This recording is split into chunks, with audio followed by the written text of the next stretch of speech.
جو بھی گھڑیاں، جو بھی ساعتیں اور جو بھی دن مل رہے ہیں اس کو ہم اپنے لیے توشہ آخرت بنائیں، صدقہ جاریہ بنائیں۔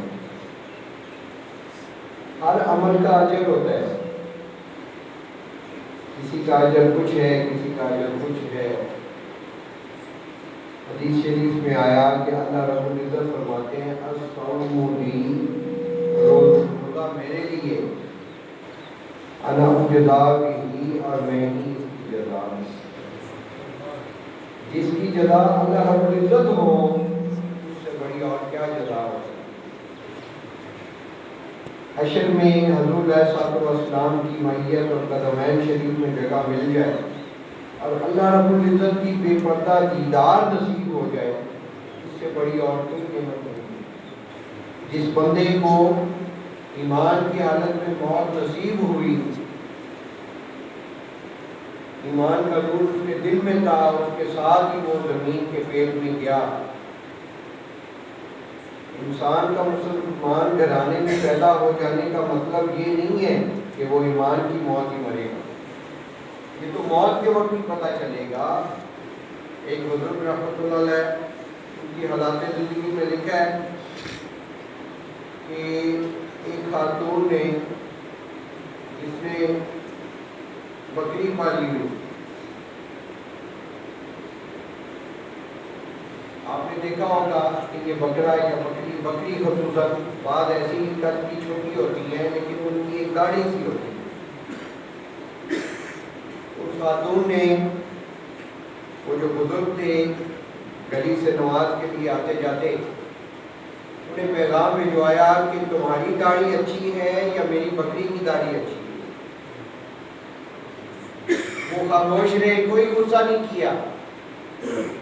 ممکن ہے ہمارے جیسا ہوتا تو غصہ کرتا، کوئی سخت بات کرتا، کوئی پیغام بھجواتا، کوئی دھمکی دیتا یا بکری ذبح کر کے قتل کروا دیتا۔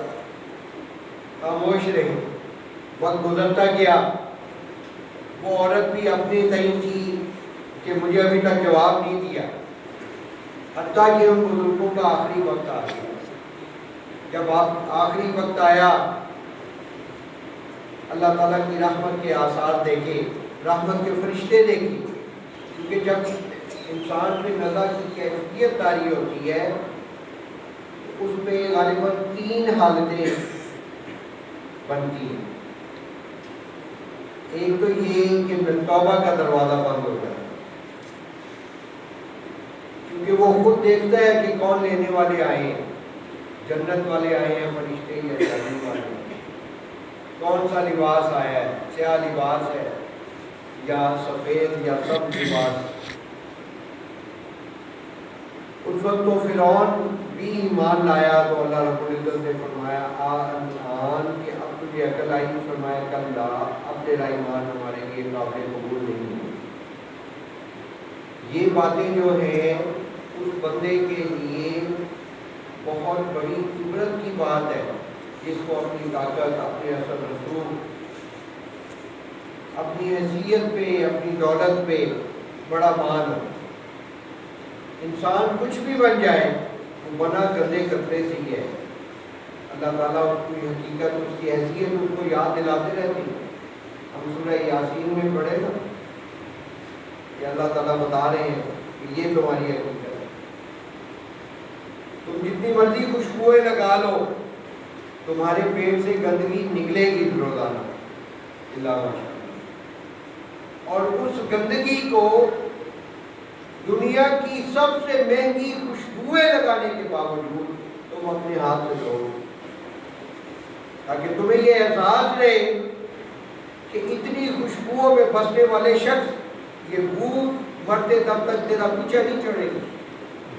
یہ یاد رکھ کے اندر سے تو گندا ہی ہے، تیری رگوں میں، تیرے پیٹ میں ہر وقت گند ہے، کسی غلط فہمی میں مبتلا نہ ہو۔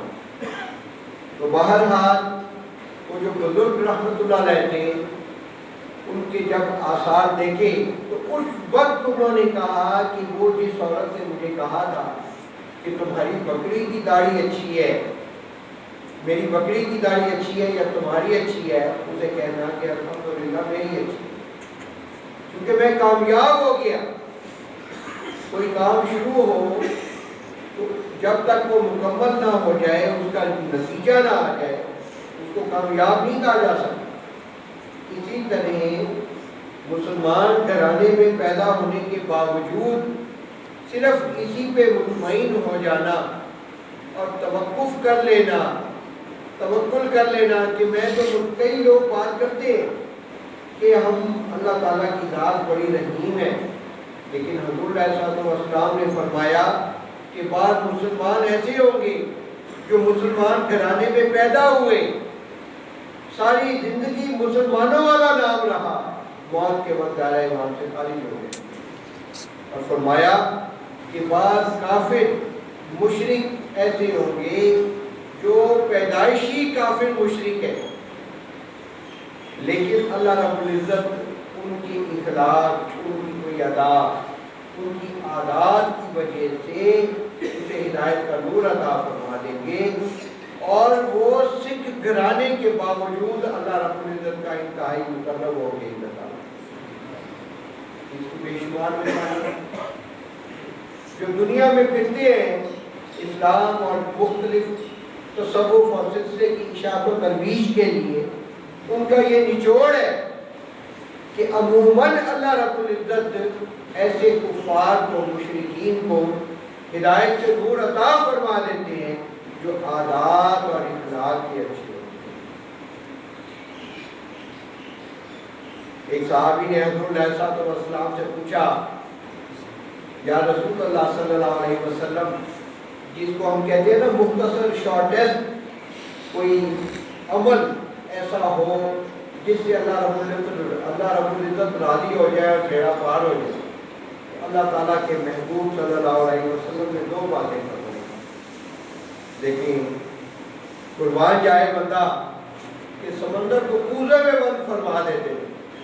فرمایا کہ جو بندہ چاہے کہ اللہ تعالیٰ اس سے راضی ہو جائے اور نہ ختم ہونے والی زندگی میں وہ کامیاب ہو جائے، ایمان کی حالت میں اس دنیا سے جائے، تو دو چیزیں ہیں، اللہ تعالیٰ کا خوف اور اچھا اخلاق۔ لیکن اللہ تعالیٰ کے خوف میں سب کچھ آ جائے گا۔ جس کو اللہ تعالیٰ کا خوف اور خشیت ہوگی وہ گناہ سے بچے گا۔ اگر گناہ ہو بھی جائے، گناہ انسان سے ہی ہوتا ہے، ایک فرشتے ہیں جو نور ہی نور ہے، اور ایک شیطان ہے جو شر ہی شر ہے، اور ایک انسان ہے جو خیر اور شر کا مجموعہ ہے۔ شیطان نے جب اللہ رب العزت سے پناہ مہلت مانگی، اللہ تعالیٰ نے مہلت عطا فرما دی، لیکن یہ بھی فرمایا کہ میرے جو بندے توبہ کریں گے، گناہ اگر کریں گے لیکن توبہ کریں گے، اپنے گناہ پہ نادم اور پشیمان ہو جائیں گے، تو میں ان کے گناہوں کو معاف کر دوں۔ جب کوئی انسان توبہ کرتا ہے اور اللہ تعالیٰ اس کے گناہ کو معاف کر دیتے ہیں، تو شیطان اپنے سر میں خاک ڈالتا ہے کہ میری محنت ضائع ہو گئی۔ اس لیے گناہ کا ہونا اتنا برا نہیں جتنا گناہ کو گناہ نہ سمجھنا اور اس میں پڑے رہنا۔ اللہ تعالیٰ تو ایسی ذات ہے، فرمایا کہ میرے محبوب صلی اللہ علیہ وسلم آپ اپنی امت کے لیے روتے رہتے ہیں، آپ اپنے آپ کو ہلکان نہ کریں۔ آپ کا جو بندہ گناہ کر بیٹھے، گناہ کو تسلیم کر لے، گناہ پہ نادم اور پشیمان ہو جائے، اور دل میں یہ عزم کرتے ہیں میں ارادتاً یہ گناہ دوبارہ نہیں کروں گا، میں اس کے گناہ کو معاف کروں گا۔ اور فرمایا کہ اگر اس کے ایک آنسو نے اس کی پلکوں کو گیلا کر دیا تو اس کے گناہ کو نہ صرف معاف کروں گا، نیکیوں میں بدل دوں۔ ایسا تو کہیں بھی نہیں ہوتا۔ تو گناہوں کو معاف کروانے کے لیے اور نیکیاں حاصل کرنے کے لیے رمضان المبارک مہینے سے بہتر اور کوئی موقع نہیں۔ یہی تو وجہ ہے کہ حضرت جبرائیل علیہ السلام تشریف لائے، حضور علیہ السلام منبر پہ جلوہ افروز ہو رہے تھے، تو حدیث شریف طویل ہے، اس میں ایک بات فرمائی حضرت جبرائیل علیہ السلام نے کہ ہلاک ہو جائے وہ شخص جس نے رمضان المبارک کا مہینہ پایا اور اپنی بخشش نہ کروا سکا۔ تو اس پہ اللہ تعالیٰ کے محبوب صلی اللہ علیہ وسلم نے فرمایا آمین۔ تو اس دعا کے پورا ہونے میں کیا شک ہو سکتا ہے کہ جس کو سید الملائکہ کہیں اور آمین کہنے والے وجہ تخلیق کائنات، سید الاولین والآخرین، سید الانبیاء والمرسلین، خاتم النبیین حضور نبی اکرم صلی اللہ علیہ وسلم۔ اب یہ ہم پہ ہے کہ ہم اللہ تعالیٰ کی فرمائی ہوئی بشارتوں والے بنتے ہیں یا خدا نہ خواستہ اس وعید والے بن جاتے ہیں۔ تو رمضان المبارک کا مہینہ اللہ رب العزت کی رحمتوں کا خزینہ، فرمایا حدیث شریف میں آیا کہ جو بندہ بلا شرعی عذر رمضان المبارک کا ایک روزہ چھوڑ دے، باقی ساری زندگی روزے رکھے، اس کے برابر نہیں ہو سکتا۔ رمضان المبارک کا روزہ توڑ دینا 2 مہینے کے روزے مسلسل، روزہ نہ رکھنا گناہ، اور گناہ کے ساتھ اگر وہ ساری زندگی بھی رکھتا رہے تو پھر بھی اس کے برابر نہیں ہو سکتا، فرض روزے کے برابر۔ تاہم اس پہ ایک بات ضرور لازم ہے، واجب ہے، وہ کیا کہ وہ توبہ کرے اور روزہ رکھے، پھر بھی رکھے گا تو ایک ہی، لیکن اگر توڑ دیا رکھ کے بلا شرعی عذر تو پھر 60 روزے۔ تو رمضان المبارک کا مہینہ اللہ رب العزت نے ہمیں عطا فرما دیا۔ یاد رکھیں کہ جس بندے نے اس مہینے کی قدر نہ کی وہ یہ سمجھ لے کہ اس نے یہ نہیں کہ صرف اس مہینے کی قدر نہیں کی، اس نے اللہ رب العزت کے پاک کلام کی قدر نہیں کی، اللہ تعالیٰ کے محبوب صلی اللہ علیہ وسلم کی جو قدر اور جو عقیدت اور احترام ہونا چاہیے تھا اس کا نہیں پتا ہوگا۔ اس کی وجہ یہ ہے کہ تمام آسمانی کتابیں، نہ صرف قرآن پاک، تمام آسمانی کتابیں صحیفے رمضان المبارک میں نازل ہوئی۔ یکم رمضان المبارک کو حضرت ابراہیم علیہ السلام کے صحیفے، 3 یا اسی طرح رمضان المبارک کی مختلف تاریخوں میں حضرت موسیٰ علیہ السلام پہ، حضرت عیسیٰ علیہ السلام پہ، حضرت داؤد علیہ السلام پہ تورات، زبور، انجیل کا نزول ہوا، اور قرآن پاک 21، 24 یا 27 رمضان المبارک۔ بہرحال رمضان المبارک کے آخری عشرے کی کوئی طاق رات تھی جس میں قرآن پاک کا نزول شروع۔ اللہ تعالیٰ کے محبوب صلی اللہ علیہ وسلم راتوں کو رویا کرتے تھے ہماری حالت یہ ہے کہ ہمیں پتہ ہی نہیں۔ اللہ تعالیٰ کے محبوب صلی اللہ علیہ وسلم دیکھیں، ایک تو صحابہ رضوان عنہم ہیں، ان کو صحابی اس لیے کہتے ہیں کہ انہوں نے بنفس نفیس ایمان کی حالت میں حضور علیہ السلام کی صحبت پائی۔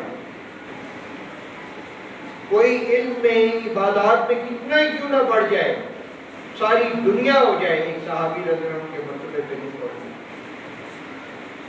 بلکہ تبع تابعی کے مرتبے پہ نہیں پہنچ سکتے جو تیسری نسل ہے۔ صحابی تو دور کی بات ہے، لیکن اللہ تعالیٰ کے محبوب صلی اللہ علیہ وسلم کا درد دیکھیے، غم دیکھیے، محبت دیکھیے اپنی امت کے لیے کہ اپنے صحابہ سے فرمایا کہ تم نے مجھے دیکھا، اللہ رب العزت کی اور تمہارے درمیان صرف ایک واسطہ، وہ میری ذات۔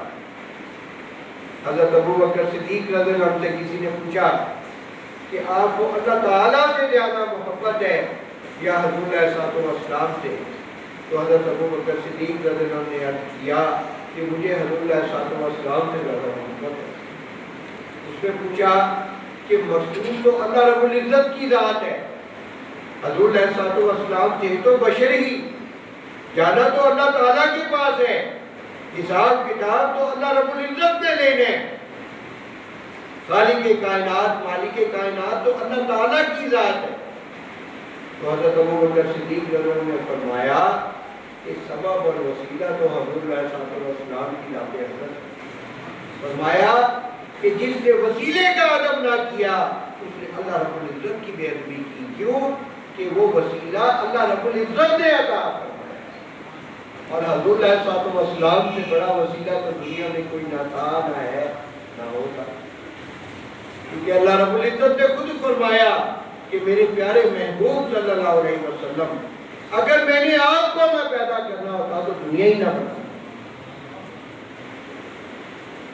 اللہ تعالیٰ کے محبوب صلی اللہ علیہ وسلم نے فرمایا کہ تم نے مجھے دیکھا، لیکن ایک ایسا وقت ہوگا میرے وہ امتی ہوں گے جنہوں نے مجھے نہیں دیکھا ہوگا، تمہیں بھی نہیں دیکھا ہوگا، لیکن ان کی محبت اور طلب مجھے ملنے کی، میری دیدار کی، میری قبر پہ حاضری کی اتنی زیادہ ہوگی کہ اگر ان کو اپنی اولاد کو بھی بیچ کے آنا پڑے تو میرے مواجہ میرے روزہ مبارک میں، سبحان اللہ۔ تو ان کے لیے میں دعائیں کرتا ہوں۔ ہمیں شرم کرنی چاہیے کہ اللہ تعالیٰ کے محبوب صلی اللہ علیہ وسلم راتوں کو رویا کرتے تھے، اور ہم تاریخ سنت ہیں، اللہ تعالیٰ کے محبوب صلی اللہ علیہ وسلم کی اتباع میں انتہائی کمزور، ناقص، حضور علیہ السلام کی اخلاق مطالعہ پہ عمل کرنے میں انتہائی ضعیف اور کمزور۔ اللہ تعالیٰ کے محبوب صلی اللہ علیہ وسلم نے فرمایا کہ تم میں سے سب سے بہتر وہ آدمی ہے جو اچھے اخلاق والا ہے۔ یہ نہیں فرمایا کہ جو نوافل اتنے پڑھے، نفلی روزے اتنے رکھے، جو فرائض ہے اس کو ادا کرنا یہ عبادت نہیں ہوتی، یہ یاد رکھیں۔ کوئی نماز پڑھتا ہے، فرض روزے رکھتا ہے، قرآن پاک کی تلاوت کرتا ہے، صاحب نصاب ہے، زکوٰۃ ادا کرتا ہے، اگر صاحب حیثیت ہے عمرہ حج کرتا ہے، یہ وہ اپنے آپ کو عبادت گزار نہ سمجھے، یہ فرائض ہے۔ فرائض کو ادا کرنا اللہ تعالیٰ کا حق ہوتا ہے اور اس پہ لازم ہوتا ہے، اور جو فرض کو ادا نہ کرے وہ فاسق و فاجر ہے، اور جو فرائض کو ادا نہیں کرتا اس کے لیے کوئی شیورٹی نہیں ہے کہ وہ ایمان کی حالت میں مرے گا یا کفر کی حالت میں۔ حضور علیہ السلام نے فرمایا کہ جو تارک الصلاۃ ہے، جو ارادتاً نماز چھوڑ دیتا ہے، اللہ رب العزت پہ کوئی ذمہ داری نہیں ہے۔ حشر کے دن سب سے پہلے جس چیز کا سوال کیا جائے گا وہ نماز ہوگی، جو اس میں پاس ہو گیا اس کے لیے آگے آسانی ہے، اور جو اس میں پھنس گیا اس کے لیے آگے مشکل ہے۔ اسی لیے حدیث شریف میں آیا، حضور علیہ السلام نے فرمایا کہ بعض نمازی ایسے ہوں گے کہ حشر کے دن گندے کپڑوں کی گٹھری کی طرح ان کی نمازیں ان کے منہ پہ مار۔ اللہ تعالیٰ کے محبوب صلی اللہ علیہ وسلم ہمارے لیے رویا کرتے تھے کہ یا اللہ گزری امتوں کی عمریں بہت ہی طویل، بہت طویل، آج عرصے بعد حاضری ہوئی، حضرت قاری صاحب نے پہلے 2 مرتبہ خواہش کا اظہار کیا لیکن یہ حاضر نہ ہو سکا، دل میں خواہش تھی کہ حاضری ہو۔ اللہ تعالیٰ کا شکر ہے، اللہ رب العزت نے اس مبارک مہینے میں سبب بنا دیا حاضری کا۔ تو بنی اسرائیل کے ایک نبی علیہ السلام درس دے رہے تھے اور بتا رہے تھے کہ آنے والے وقت میں آخری نبی پیغمبر ہوں گے، ان کی امت ہوگی، ایسے وہ گھر بار، تجارت، معاشرت، معیشت، شادی بیاہ سب کچھ کریں گے۔ تو ایک ضعیف خاتون کھڑی ہوئی کہنے لگی ہے اللہ کے نبی علیہ السلام اتنی چھوٹی عمر میں اتنے کام کیسے کریں گے؟ میری اتنی عمر ہو تو 2 سجدوں میں گزار دوں۔ آج کوئی 70، 75، 80 سال عمر پا لے تو ہم کہتے ہیں یار بڑی عمر پائی۔ 100 یا 100 سے زیادہ ہمارے حضرت جی گاؤں کا خاتون کے پاس ایک خلیفہ تھے، وہ انتقال کر چکے ہیں، جو براہ راست حضرت خواجہ فضل علی قریشی رحمۃ اللہ علیہ کے مرید تھے، ان کی مقرب متعلقین میں سے تھے۔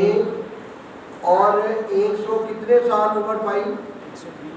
120 سال کی عمر میں انتقال ہوا۔ ان کی وقت میں نوجوانی میں ان کی صحبت پائی، ان کی تربیت پائی، ان سے فیض پایا، ان سے اصلاح حاصل کی، اور اللہ کی شان دیکھیے کہ کتنی نسلوں کے بعد ہمارے حضرت جی داؤد خاتون سے ضعیفی میں اجازت و خلافت پائی، اور چند دنوں کے بعد یا مہینے 2 مہینے بعد ان کا انتقال ہوا۔ غالباً 120 سال کم و بیش ان کی عمر ہے۔ تو حضور علیہ الصلوۃ والسلام رویا کرتے تھے۔ اللہ تعالیٰ نے فرمایا کہ میرے پیارے محبوب صلی اللہ علیہ وسلم، آپ اپنے آپ کو ہلکا نہ کریں، میں آپ کو ایک ایسا مہینہ، اس مہینے میں ایک ایسی رات دے دیتا ہوں جو گزری امتوں کی عمروں سے، عبادتوں سے وہ ایک رات ہی زیادہ افضل ہو۔ تو یہ جو مہینہ گزر رہا ہے، رجب و شعبان تو گزر گیا، اب تو یہ دعا گزر گئی، اللہم بارک لنا رجب و شعبان وبلغنا الی رمضان۔ یہ رمضان المبارک سے تو مل گیا، اب مل تو گئے، لیکن اس نعمت کی قدر اس طرح کریں کہ ہو سکتا ہے ہمیں یہ پورا نہ ملے، اگلا سال کی تو بات ہی نہیں۔ ہمارے اسلاف، ہمارے صحابہ رضوان اللہ جن سے ہمیں دین ملا، جن سے ہدایت ملی، ابھی رات ہی یہ عاجز دیکھ رہا تھا کہ واٹس ایپ آیا کہ ایک فلسطین کی شہید ہونے والی بچی 3 مہینے کے بعد کچھ صورتحال ایسی بنی کہ اس کی قبر کھولی گئی، تو ایسے لگتا تھا کہ ابھی تدفین ہوئی، بالکل کفن ٹھیک اور چہرہ ترو تازہ بچی، 17-18 سال اس کی عمر ہوگی۔ جبکہ میڈیکل کا یہ تحقیق ہے کہ جب انسان کا انتقال ہوتا ہے 3 دن کے بعد، اس کی تدفین کے 3 دن کے بعد اگر قبر کھول کے دیکھیں تو اس کے جسم میں خامیاں اور کٹاؤ اور ایسی حالت ہو جاتی ہے کہ دیکھنے والا بندہ بے ہوش ہو جاتا ہے۔ 3 دن کہاں 3 مہینے۔ اللہ تعالیٰ نے فرمایا کہ میں آپ کو رمضان المبارک کا مہینہ عطا کرتا ہوں، عام طور پہ 1 نیکی کی 10 نیکیاں عام دنوں میں، اور رمضان المبارک میں شارحین نے لکھا کہ ویسے عرف عام میں 70 تو کہا جاتا ہے، لیکن اس کی حقیقت یہ ہے کہ 1 نیکی کی کوئی اجر کی حد ہی نہیں ہے، وہ اللہ تعالیٰ ہی بہتر جانتے ہیں، کیونکہ اللہ تعالیٰ نے خود جو فرما دیا انا مجزا بھی، کہ میں ہی اس کی جزا، اس کو گنا ہی نہیں جا سکتا۔ تو اس طرح ہر نیکی کا اجر جو ہے وہ بڑھ جاتا ہے۔ یہی وجہ ہے کہ رمضان المبارک میں عموماً زکوٰۃ دینے کے لیے رمضان المبارک میں ترغیب دی گئی، وہ اس لیے دی گئی کہ اس کا اجر بھی بڑھ جائے، فرض ہے۔ ایک بچے کی مجھے کال آئی، بڑا ہی افسوس، کہنے کا حضرت میرے والد صاحب جو ہیں روزے بھی رکھتے ہیں، نماز بھی پڑھتے ہیں 5 وقت کی، لیکن مجھے سمجھ نہیں آتی کہ وہ زکوٰۃ نہیں ادا کرتے۔ بھئی جس ذات نے نماز فرض کی، روزے فرض کیے، اسی ذات نے زکوٰۃ کو فرض کیا۔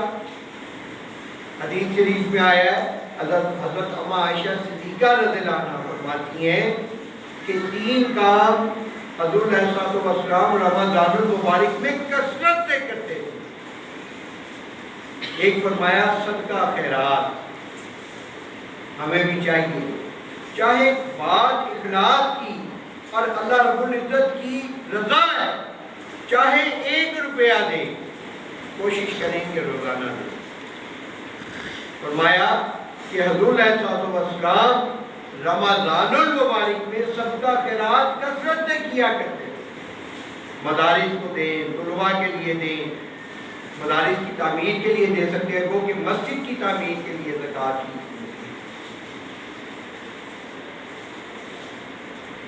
تو اور دوسرا فرمایا کہ عبادت کثرت سے کیا کرتے. مولانا طارق جمیل صاحب دامن برکاتہم اللہ تعالیٰ ان کی عمر دراز فرمائے, صحت کاملہ عاجلہ مستمرہ عطا فرمائے.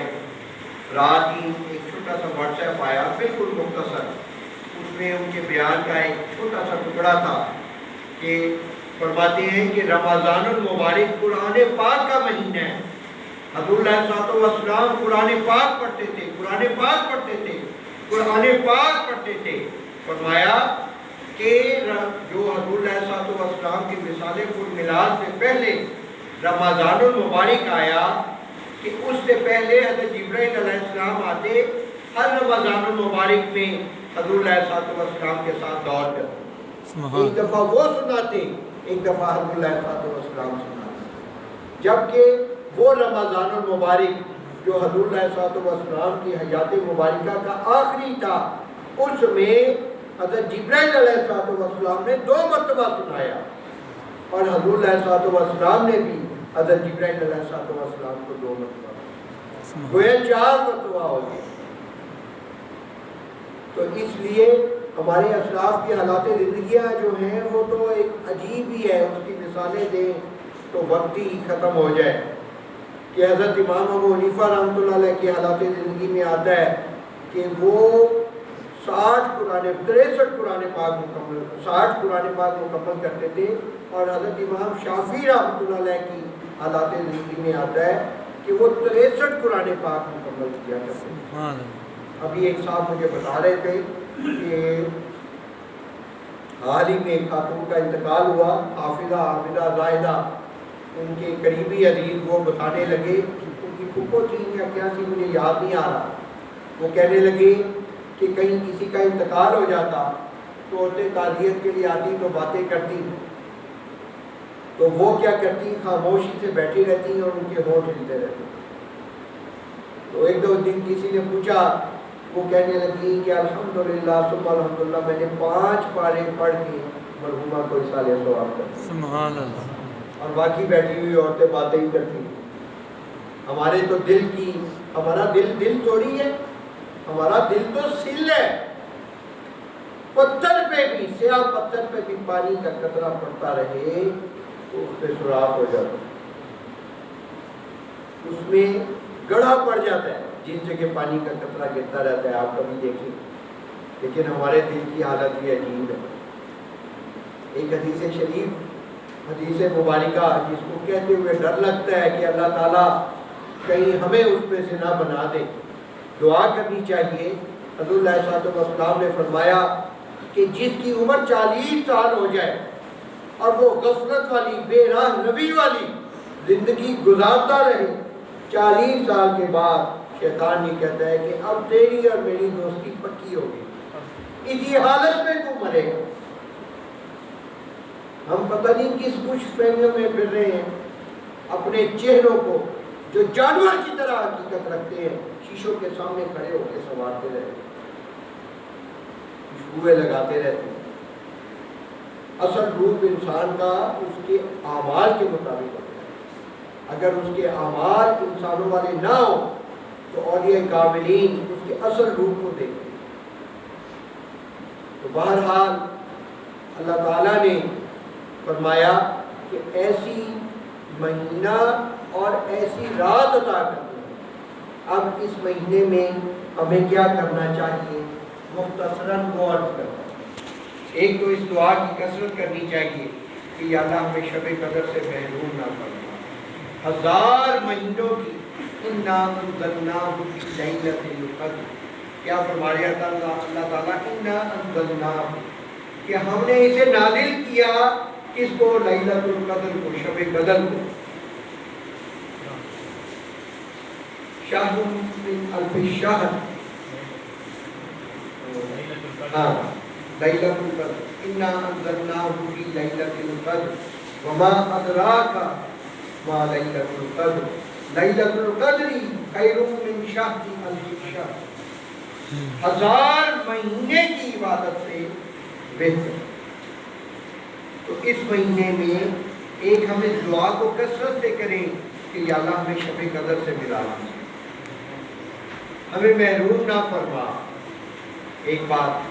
دوسرا کیا کریں کہ 2 اوقات میں دعا کا خاص اہتمام کریں۔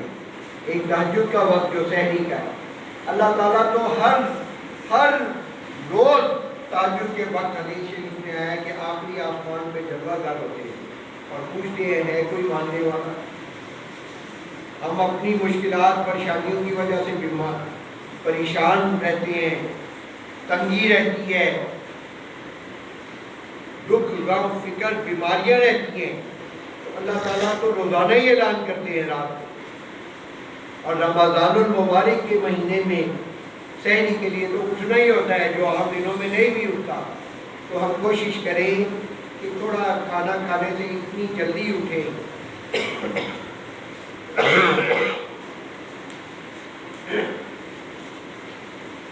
کہ 2-4 رکعت پڑھ لیں، دعا مانگ۔ ہمارے حضرت جی داؤد برکاتہ اپنے بیان میں اس عنوان پہ اکثر فرماتے ہیں کہ اسلاف اس وقت کی اتنی قدر کرتے تھے کہ 2 4 6 8 جتنے بھی نفل پڑھنے ہوتے دعا کر کے جب سحری کے لیے بیٹھتے تو باتیں نہیں کرتے تھے۔ اللہ تعالیٰ ہمیں معاف فرمائے، ہم تو باتیں کرتے ہیں، مذاق کرتے ہیں، چونکہ سحری جو ہے وہ ہم فجر کے وقت سے پہلے کھاتے ہیں۔ جیسے ہی فجر کا وقت شروع ہوگا سحری کا وقت ختم، یعنی تہجد کا ٹائم ختم، تو وہ سحری کھاتے ہوئے بھی دل میں دعائیں کرتے رہتے تھے کہ قبولیت دعا کرنا، اتنی قدر کرتے تھے۔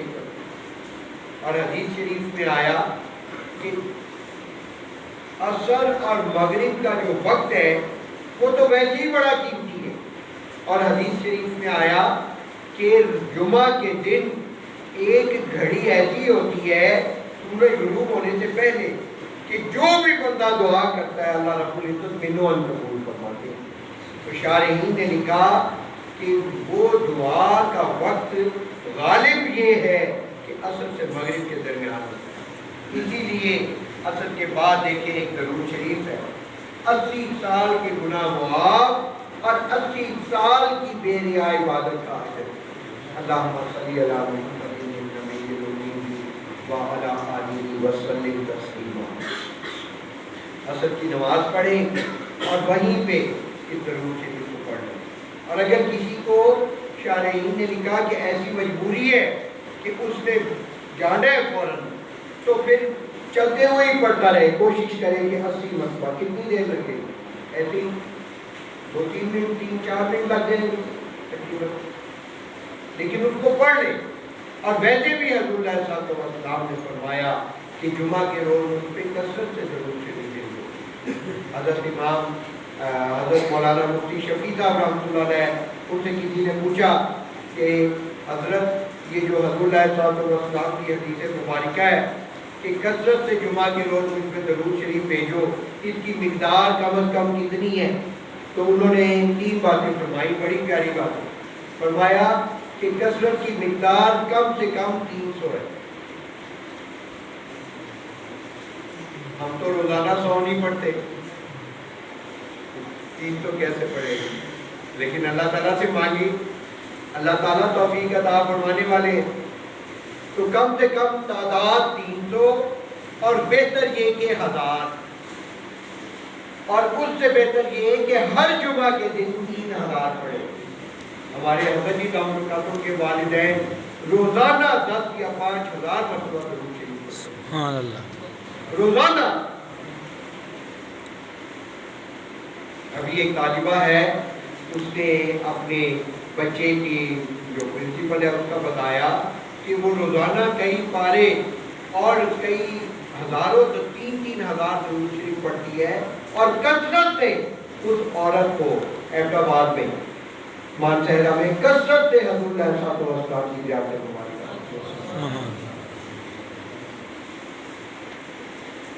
آج کے دور کی بات تو حضرت مولانا مفتی شفیع صاحب رحمۃ اللہ علیہ فرماتے ہیں کہ بہتر تعداد 3000 ہے۔ پھر سوال کرنے والا بھی عجیب تھا، اس نے غالباً یہ سوال کیا کہ حضرت آپ کتنا پڑھتے ہیں؟ تو فرمانے لگے تحدیث نعمت کے طور پہ عرض یہ دیتا ہوں کہ جب سے ہوش سنبھالا ہے ہر جمعہ کے دن 3000 سبحان چلو ہم 3000 نہیں پڑھ سکتے، ہم 200-300 مرتبہ پڑھ لیں اور اثر کے بعد درود شریف کا اہتمام کر لیں، انگلی کٹوا کے ہی شہیدوں میں نام لکھوا لیں۔ تو جو افطاری کا وقت ہے حدیث شریف میں آیا کہ اللہ رب العزت فرماتے ہیں کہ روزے دار کے منہ سے جو بو آتی ہے وہ مجھ کو عنبر سے بھی زیادہ مجھے محبوب ہے۔ اس کے بارے میں شارحین نے لکھا کہ منہ صاف نہ کرنے سے جو بو ہے وہ نہیں ہے، اس سے معدہ خالی ہونے سے ایک سمیل ہوتی ہے جو منہ کے ذریعے آتی ہے، اس سے مراد وہ ہے منہ کی سمیل آنا جو مسجد میں آتا ہے اس کے لیے تو اور زیادہ ناپسندیدہ ہے۔ یہی وجہ ہے کہ اللہ تعالیٰ کے محبوب صلی اللہ علیہ وسلم کھانے کے بعد کلی کرتے تھے، حلال کرتے تھے، رات کو سونے سے پہلے مسواک کرتے تھے۔ آج غیر مسلم سائنسدان کہتے ہیں کہ اپنے بچوں کو عادت ڈالیں صبح شام رات کو سونے سے پہلے ضرور برش کریں۔